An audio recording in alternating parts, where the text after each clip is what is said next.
Hi everyone, I need to share something personal today. It's a story about love, trust, and betrayal. About losing someone you thought you could never live without.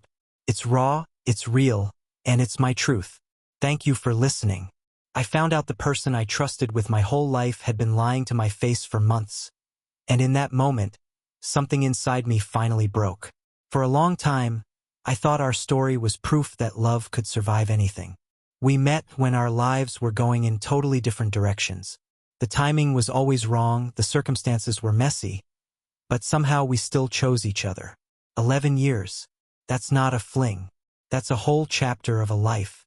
We built routines, inside jokes, plans for a future that felt real to me. I honestly believed we were unbreakable. In the beginning, she was going through hell. Everything in her world was falling apart at once. Family stuff, custody battles, money stress, nights where she couldn't stop crying and didn't even know why. And I stepped in without thinking twice. I held her when she shook. I sat on the bathroom floor with her when panic took over her body. I talked her through breathing when she thought she was dying. When she had no one, I showed up. I became the steady one, the fixer, the guy who didn't run when things got heavy. I helped her fight to get her kids back. I stood next to her in courtrooms and waiting rooms. I took days off work to be there when she couldn't stand on her own 2 feet. I didn't just love her in the easy moments. I loved her when life was ugly and unfair and exhausting. And somewhere along the way, being there for her became my whole identity. Back then, I told myself this was what real love looked like. You stay. You carry each other. You don't leave when it gets hard. I had no idea that one day, I'd be the one falling apart, and she'd be the one who walked away. I just didn't know it yet. I didn't realize how much of myself I was giving away until I looked up one day and my whole life was built around us. My job choices, my money, my time, everything pointed toward this future I was trying to create for both of us. I worked like a machine, extra hours, no days off when my body begged for rest. I told myself it would all be worth it once we were finally stable, once we could breathe. I paid off a mountain of debt. Not because she asked me to, but because I wanted to be the man who could say, "We're okay now. We're safe." I wanted to be solid, reliable, the kind of partner you don't have to worry about. I wasn't chasing luxury, I was chasing peace. A normal, quiet life with her felt like the dream. Somewhere in the middle of all that, I learned I'd never be able to have kids of my own. That hit me in a way I wasn't prepared for. I didn't make a big dramatic scene about it. I just went quiet. I grieved alone. But her niece and nephew slowly became my whole heart.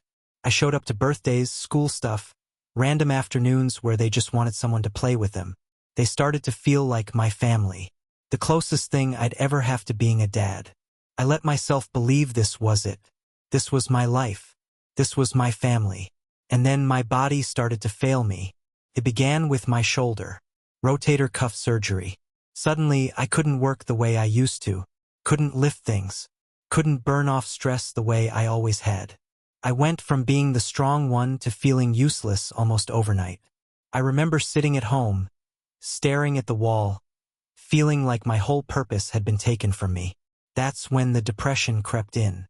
Quiet at first, then louder, heavier. I didn't know how to ask for help. I'd always been the one giving it. So I told myself I'd just push through it. I always had before. I had no idea how alone I was about to become. The depression didn't come with some big warning sign. It was more like a slow leak. I started sleeping too much, then not sleeping at all. My thoughts got darker, but I kept telling myself it was temporary. I was injured. Of course I felt off. I'd bounce back. I always did. Then I found out I was sterile. That news hit me right in the chest. It wasn't just about kids. It was about this quiet belief I'd carried my whole life, that one day, I'd get to build my own little family from scratch. Hearing that door slam shut felt like losing something I hadn't even had yet. I remember sitting in my car after the appointment, hands on the steering wheel, just staring forward. I didn't cry. Couldn't. I felt hollow. I went home hoping she'd notice something was wrong, hoping she'd pull me into a hug and let me fall apart for a minute. But she was distant, on her phone, half listening. I told her the news, and she said the right words, but it felt thin, like she was already somewhere else in her head. I kept trying to reach her. Little gestures, small check-ins, asking how her day was, even when my own day felt unbearable. She'd answer, but there was no warmth behind it. Just words. That's when the truth started to creep in. Not as facts yet, as a feeling. And that feeling was telling me I was about to lose her in the worst way possible. The truth didn't come crashing in all at once. It leaked out in pieces like water seeping through cracks I didn't want to see. A name I hadn't heard before. A coworker she mentioned a little too casually. Inside jokes I wasn't part of. Energy she used to bring home to me now spent somewhere else. I asked again if there was someone. She sighed like I was annoying her. Told me I was insecure. Said I was imagining things because I was depressed and in pain. That one stung. I started questioning my own reality. Maybe I was broken. Maybe I was projecting. Maybe I was the problem. Then came the accident. I was working with a carbon fiber cutoff wheel when it shattered. 1 second everything was normal. The next I felt this violent impact on my face. Blood everywhere. My heart was pounding so hard I thought I might pass out right there on the floor. At the hospital, they told me I was lucky. No permanent blindness. Just lacerations, blunt force trauma, swelling that made everything blurry. I didn't feel lucky. I felt small, scared, like my body was made of glass and finally shattered. I wanted her there so badly. I wanted her to hold my hand and tell me I was going to be okay. Instead, she was distant. Short texts. No real comfort. I was lying in bed, one eye swollen shut, replaying the accident in my head, and she felt miles away. 3 days later, while I was still recovering, still barely able to look at my own reflection, she crossed a line I didn't even know she was standing on. I didn't know it yet. I was still telling myself we were just going through a rough patch. Still believing love would fix this. It wouldn't. I found out later what happened during those 3 days. While I was at home, hurt and scared, trying to heal, she brought him into the house, into the space I thought was ours. The couch I'd fallen asleep on 1,000 times. The bed where we'd talked about our future. She let another man walk into the life I built and touch what I thought was sacred. When I finally learned the truth, it felt like my chest collapsed inward. Couldn't breathe. I remember sitting on the edge of the bed, staring at the floor, thinking, this can't be real. This doesn't happen to me. But it did. It happened while I was at my weakest. 2 days after Christmas, she left. No long conversation. No real explanation. Just gone. Like 11 years could be packed into a few bags and walked out the door. The silence she left behind was louder than any fight we'd ever had. The house felt wrong without her. Every room had a memory attached to it, and suddenly all of them hurt. The stress hit my body immediately. My neck pain flared up like someone flipped a switch. My nerves were on fire again. It felt cruel, like my body and my heart had teamed up to punish me at the same time. I couldn't move without pain, and I couldn't think without replaying everything I'd missed. Every moment I trusted her. Every time she'd told me nothing was going on. I still didn't know the full truth yet. I just knew I'd been left when I needed her most. The house felt empty, but my head was loud. Questions I didn't want answers to were screaming inside me. Who was he? How long had this really been happening? Was any of it real? I tried to distract myself. TV on in the background. Phone in my hand. Nothing worked. Every distraction fell apart the second my mind went quiet. That's when the panic attacks started. My chest would tighten. My hands would shake. And I'd feel this wave of doom roll over me for no clear reason. I kept thinking, if she could leave me like this, maybe I never really knew her at all. And that thought hurt more than being alone. I didn't get the full truth right away. Came out in pieces like she was rationing honesty. First, she admitted there had been feelings. Then that there had been texting. Then, finally, that it had turned physical. Every new detail felt like another punch to the ribs. I kept thinking, just tell me everything so I can stop imagining worse things. But the trickle of truth was its own kind of torture. When she finally said it out loud, that she'd been seeing a coworker behind my back. Something inside me went numb. I wasn't even angry at first. I just felt empty, like all the air had been sucked out of the room. I asked her why. She didn't really have an answer. Or maybe she did and just didn't want to say it to my face. I gave her chances to end it. Not because I thought I could forget what happened, but because I was desperate to believe the 11 years meant something to her. I told her if she cut it off and we were honest, maybe we could try to rebuild. It would be hard. It would take time.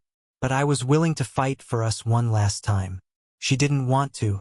Hearing that was worse than hearing about the cheating. Cheating felt like a terrible choice. Refusing to even try felt like being erased.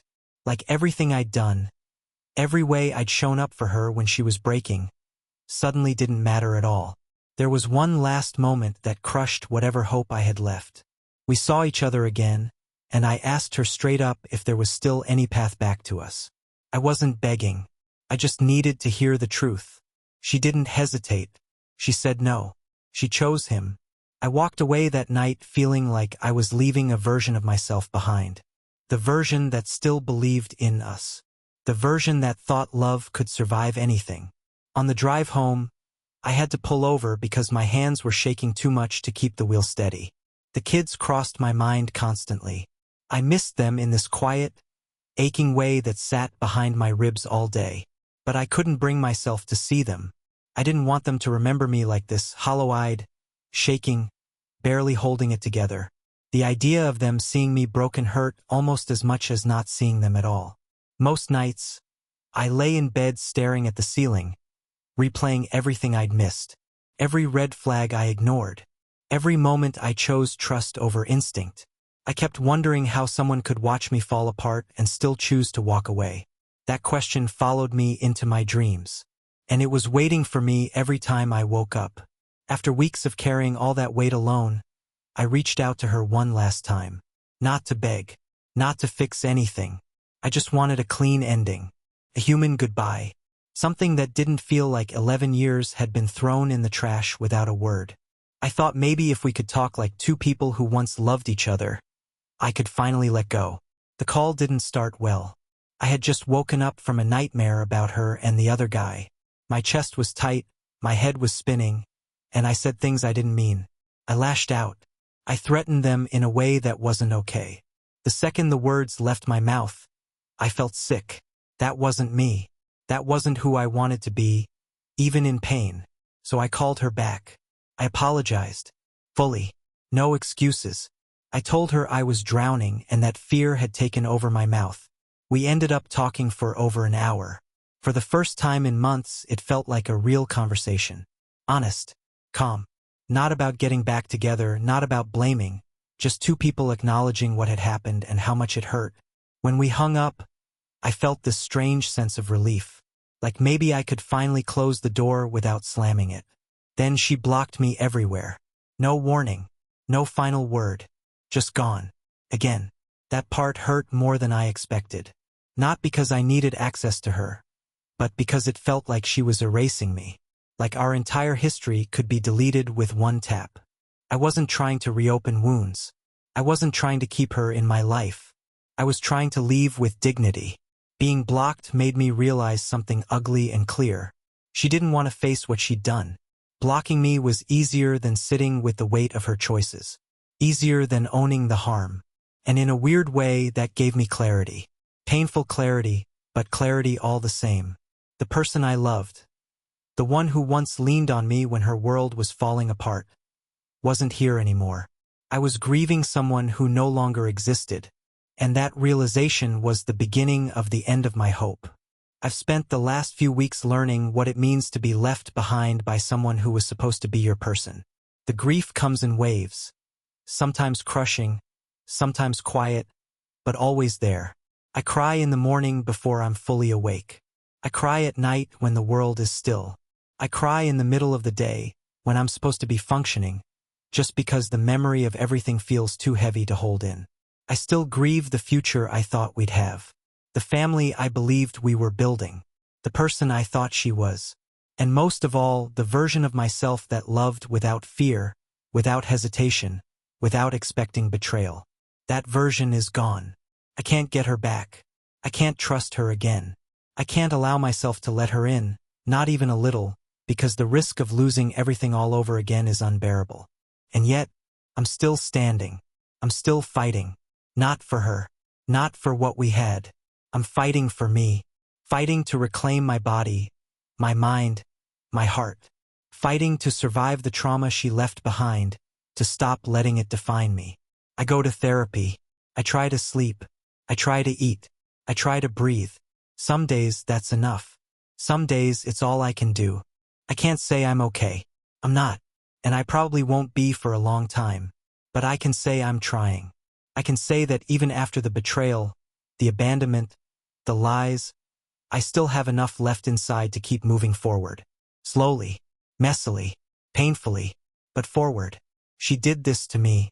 She shattered what I thought was unbreakable. She left me alone in the wreckage. But I survived. And now I'll keep surviving for me. Because that's all I have left. And maybe one day that will be enough. This is my story. This is my truth. My person did this to me. And I'm still here. Appreciate you listening. Subscribe and comment. It really helps the channel grow.